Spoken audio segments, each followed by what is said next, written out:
Welcome back to another video. Today, we're diving into an important Android development topic, process death. In this video, I explain what process death is, why it's crucial to address it in your applications, and how you can implement a simple yet effective solution to handle it. Even though process death can significantly affect your app's state, many developers are unaware of this issue or mistakenly believe it's too complex to fix. But don't worry, I'll walk you through everything step by step. What is process death in Android? Process death occurs when the Android system terminates an app's process, often to reclaim memory or manage resources. This can happen when your app is in the background, but in rare cases, even when it's in the foreground. The key issue arises when the app's state is lost after process death, which can result in unexpected behavior, especially in more complex applications. In this video, I demonstrate a simple example, a counter app where a button increments the count. Initially, the app stores the state in a ViewModel using Jetpack Compose. However, after simulating process death, you'll see the counter resets to 0, a behavior that could frustrate users. I'll then show you how to fix this issue, why you should care about process death. If your app does not handle process death, users may encounter loss of progress. States such as form inputs, counters, or navigation data may reset unexpectedly. Inconsistent UI states. Users may return to a screen where the app's data no longer matches their actions before minimizing it. Complex bugs. Larger apps with multi-layered states can run into unpredictable bugs if process death isn't handled properly. How to fix process death, the solution.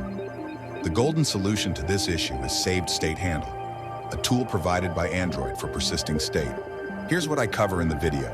Using SavedStateHandle, I demonstrate how to implement SavedStateHandle in a ViewModel to persist the state even when the app is killed and relaunched. The counter's value is saved into the SavedStateHandle every time it updates, initializing state from SavedStateHandle. When the app is relaunched, the state is restored from the SavedStateHandle, ensuring the counter retains its previous value. Practical implementation.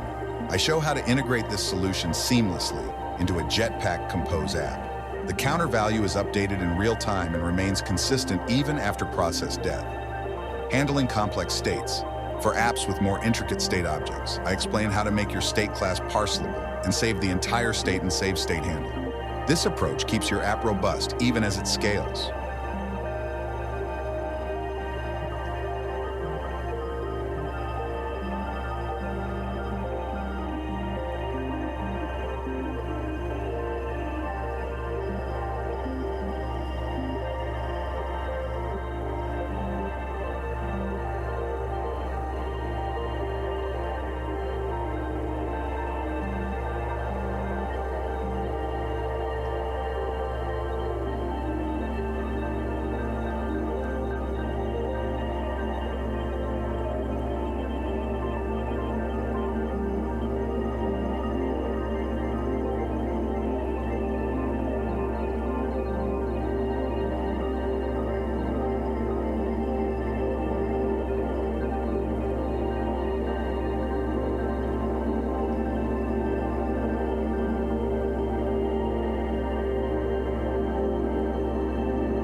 developer options.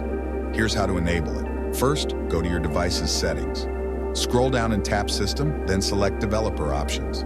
If Developer Options isn't enabled, you can enable it by going to About Phone and tapping the build number 7 times. Once you're in Developer Options, scroll down and look for the Don't Keep Activities option. Toggle it on. This tells Android to destroy every activity as soon as you leave it, simulating process death. Now, let's test this with our app. I'll open the app and increment the counter a few times. For example, let's increment it to 5. Everything looks good so far. Next, I'll minimize the app by switching to another app. Since we enabled Don't Keep Activities, Android destroys the activity as soon as we leave it. When I return to the app, you can see the counter resets to 0. This happens because the app's state wasn't saved and was lost during process death. This is a standard ViewModel class in Android, but notice how we're passing a SavedStateHandle into the constructor. This SavedStateHandle is the key to persisting the state of our app during process death. It acts like a small, built-in key value storage that Android restores automatically when the app is recreated. Let's see how we can simulate.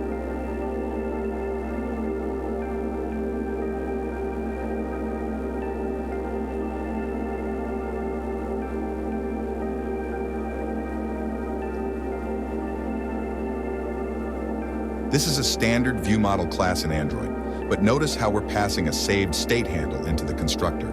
This SavedStateHandle is the key to persisting the state of our app during process death. It acts like a small, built-in key value storage that Android restores automatically when the app is recreated. Let's see how we can simulate process death on Android to test our app's state restoration. For this, we'll use the Don't Keep Activities option in Developer Options. Let's test this with our app. I'll open the app and increment the counter a few times. For example, let's increment it to 5. Everything looks good so far. Next, I'll minimize the app by switching to another app.